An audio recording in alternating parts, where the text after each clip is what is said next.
Il y a un roman qui a marqué son époque et qui reste une œuvre naturaliste essentielle, d'une brûlante actualité. C'est Les Racines du ciel de Romain Gary. Il a été écrit dans les années 50, au moment où l'Afrique bouge beaucoup. Les pays gagnent leur indépendance. Et Gary met en scène un personnage haut en couleur, un aventurier, qui veut coûte que coûte défendre les éléphants, à un moment où ils deviennent un enjeu économique et politique. Donc c'est un livre vraiment visionnaire sur ce que l'Afrique va devenir. L'Afrique a abondamment inspiré la littérature. On a à l'esprit La ferme africaine de Karen Blixen, Les vertes collines d'Afrique d'Hemingway, même si Hemingway n'était pas un amoureux des animaux. Donc l'Afrique est dans la littérature vraiment puissamment, et notamment dans un livre que moi j'adore, qui est Silence africain, de Peter Mathieusan. C'est un livre qui fait un état des lieux de l'Afrique dans les années 90. Les espèces disparaissent, il y a même des massacres incroyables. Et donc c'est un état des lieux glaçant. C'est aussi très mélancolique parce qu'on sent que voilà, ça ne sera plus jamais pareil. Les Américains ont toujours été beaucoup plus concernés peut-être par ces questions environnementales que nous, plus tôt en tout cas. Et ça tient, je crois, à leur histoire. C'est une histoire brutale qui a construit la prise de conscience américaine sur la question de la nature. Il y a eu le génocide indien, il y a eu la disparition, le massacre des bisons et du pigeon migrateur. À cet égard, il faut lire les textes de Audubon, qui nous raconte les parties de chasse au 19e, où pour remplir les musées, on tuait les animaux, il n'était pas question de les photographier. Donc la tradition américaine débute là, avec aussi des auteurs comme John Muir, qui a donné son nom à des sommets de montagne, à des parcs naturels, et bien sûr Henry David Thoreau. Et dans cette lignée, il y a un auteur absolument incroyable, c'est Edward Abbey. Edward Abbey, il a inspiré tout un mouvement aux États-Unis d'écologie, de militantisme. Edward Abbey, il a écrit un texte qui est incontournable, c'est Désert solitaire. Il raconte son expérience par rapport à la nature. C'est une déclaration de foi, c'est une déclaration d'amour à la nature sauvage. C'est un texte essentiel. Et puis, il est aussi l'auteur d'un roman haut en couleur, là pour le coup, qui met en scène 4 personnages qu'on aime d'entrée de jeu. Ce sont des insoumis.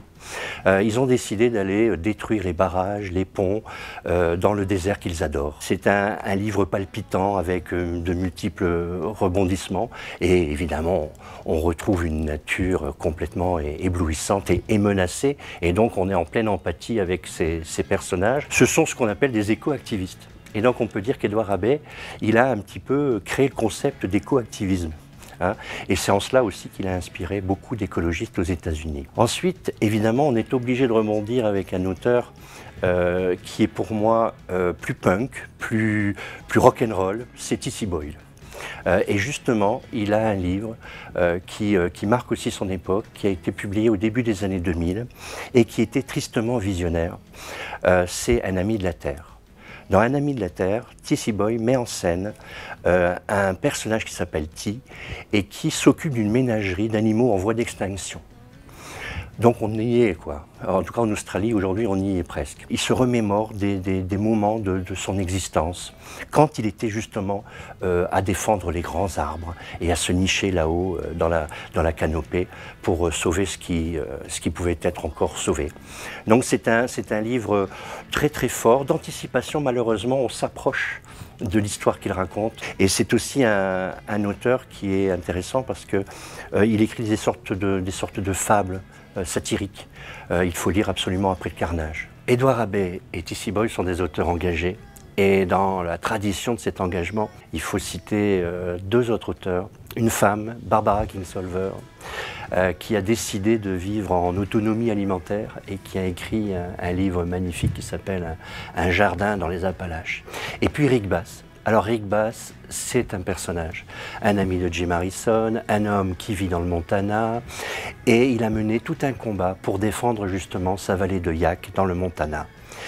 C'est exactement l'artiste qui s'engage, qui se lève et qui dit non, et qui déploie des efforts incroyables pour la cause.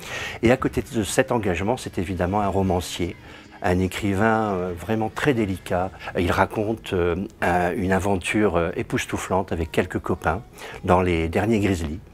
Il les emmène dans le Colorado, sur la trace des grizzlies, à un endroit où il n'existe plus de grizzlies.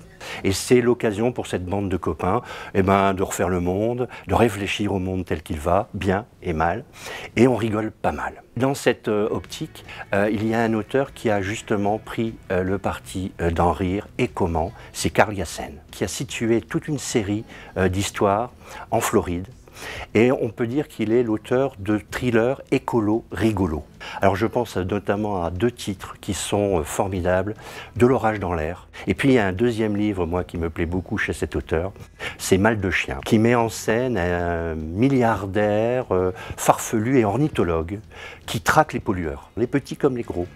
Alors il peut un gars dans son 4x4 qui va jeter son petit papier dans la rue, il va déverser dans la voiture des tonnes de ciment par exemple. Voilà, on est aussi dans une espèce d'éco-activisme, mais sous le signe de la décontraction et du rire, ce qui permet aussi de réfléchir à cette thématique et au rapport toujours un peu curieux entre l'homme et la nature. Les Français ne sont pas en reste. On a parlé de Romain Gary. Sur l'engagement, on pourrait citer Marguerite Yourcenar, qui fut une écologiste. La nature est très présente chez de nombreux auteurs classiques, on va dire. C'est des auteurs chez qui le paysage a une puissance incroyable et constitue parfois même un vrai personnage qui va jouer sur le destin. Il est déterminant, la nature est déterminante. Je pense à Marcel Pagnol, je pense à Pierre Magnan qui est plus récent, je pense à Giono, avec des livres comme Colline, avec des livres comme Regain ou même le Grand Troupeau, où on voit une nature qui est saccagée du fait de la folie des hommes. Et puis on a aussi une nature qui peut s'avérer cruelle. Encore chez Giono, la nature qui se révèle par une maladie dévastatrice, comme le choléra. Et là, évidemment, on pense aux hussards sur le toit. Au XIXe siècle, la nature est très présente dans la littérature. Elle est présente, et comment, chez Zola. Moi, je pense à La Terre, qui est une tragédie campagnarde, où la nature, justement, par sa beauté, une nature bucolique, révèle avec encore plus de puissance la folie des hommes et la cruauté des hommes. Alors, on est obligé de glisser vers le polar maintenant. Parce que traditionnellement, le roman noir français, le polar français était urbain jusqu'à peu. Beaucoup d'auteurs avaient choisi les villes pour raconter leur histoire. Et aujourd'hui, il y a toute une génération d'auteurs qui a choisi d'autres lieux, des paysages peut-être plus curieux, plus insolites, pour y camper leurs personnages. Alors je pense notamment à Marin Le Dain, avec un livre qui se situe dans les Landes. Ils ont voulu nous civiliser. Ça se termine sur une tempête. On est en pleine tempête, les arbres tombent, c'est le chaos. Et on s'aperçoit là que la nature peut devenir méchante. Je pense aussi au roman de Louis Sanders.